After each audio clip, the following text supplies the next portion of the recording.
मराठी राजभाषा गौरव दिनाच्या निमित्ताने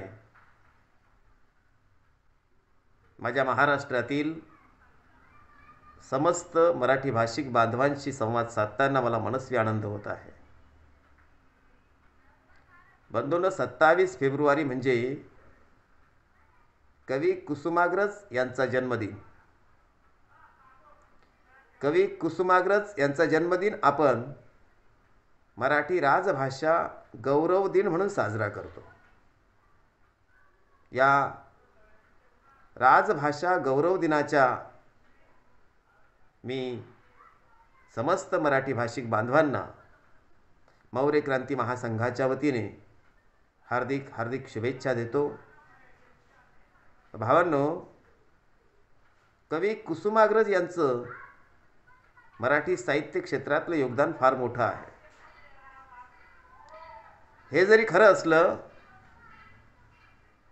तरी वेगवेगळ्या कालखंडात मराठी भाषेच्या वाढ आणि विकासात अनेक साहित्यिक कवी विचारवंतांचं योगदान देखील तितकंच महत्त्वाचं आहे.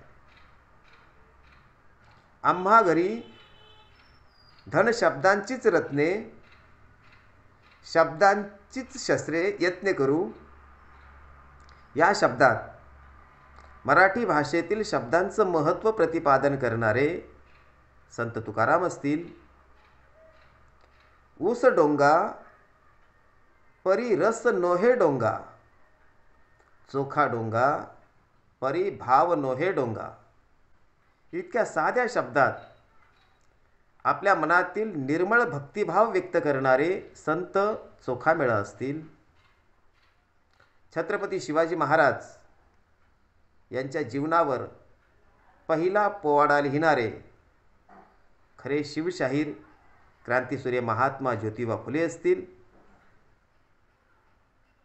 माझी मैना गावावर राहिली, माझ्या जीवाची होती या काहिली. या आर्त शब्दात लावणी लिहून लावणीला खऱ्या अर्थाने चळवळीचं हत्यार ज्यांनी बनवलं ते साहित्य सम्राट अण्णाभाऊ साठे असतील. मला चीड येत नाही हाच माझा गुन्हा, मला चीड येत नाही हाच माझा गुन्हा, दोष माझा सांगू कुणा. आज माझ्यातलाच भीम मीच केला उन्हा. या शब्दात चळवळीला आत्मभान देणारे वामनदादा कर्डक असतील. शब्दांनीच पेटतात घरं दारं देश आणि माणसं सुद्धा. शब्द नसते तर आलं नसतं जवळ कुणी, गेलं नसतं दूर. या शब्दात शब्दांची महिमा सांगणारे कवी वामन निंबाळकर असतील. तू झालास परिस्थितीवर स्वार अन घडविलास नवा इतिहास, तू झालास मूक समाजाचा नायक अन जागा केलास उभा बहिष्कृत भारत. या शब्दात डॉक्टर बाबासाहेब आंबेडकर यांच्या चळवळीचं महात्म्य सांगणारे कवी जवी पवार असतील.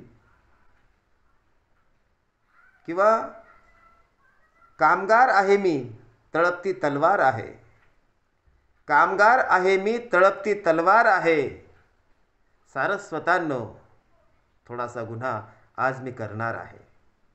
या शब्दात प्रस्थापित व्यवस्थेच्या विरोधात एल्गार पुकारणारे कामगार कवी नारायण सुर्वे असतील. स्वातंत्र्य कंच्या गाढवीचं नाव आहे. या शब्दात खणखणीत सवाल करणारे महाकवी नामदेव ढसाळ असतील. किंवा लाभले आम्हास भाग्य, लाभले आम्हास भाग्य बोलतो मराठी. या शब्दात मराठी भाषेची महिमा गाणारे कवी सुरेश भट असतील. अशी कितीतरी नावं घेता येतील. ज्या ज्या साहित्यिक, कवी, विचारवंतांनी मराठी भाषेला आणि मराठी मनाला समृद्ध करण्याचं काम केलं, त्या सर्वच साहित्यिक, कवी, विचारवंतांच्या प्रयत्नांना मी लाख लाख सलाम करतो. शेवटी कवी कुसुमाग्रज यांच्या आठवणीत त्यांची एक प्रसिद्ध कविता सादर करतो. कवितेचं नाव आहे कणा.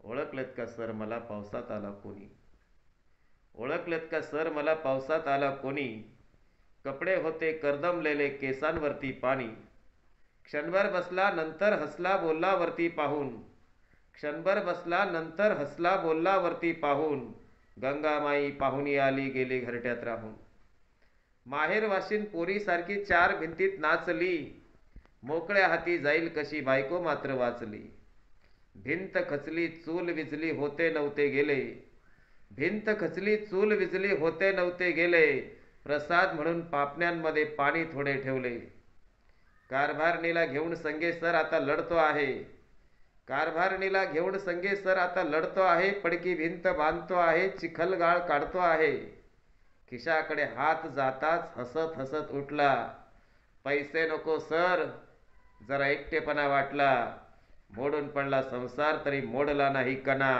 पाठीवरती हात ठेवून नुसते लढ म्हणा लढ म्हणा लढ म्हणा.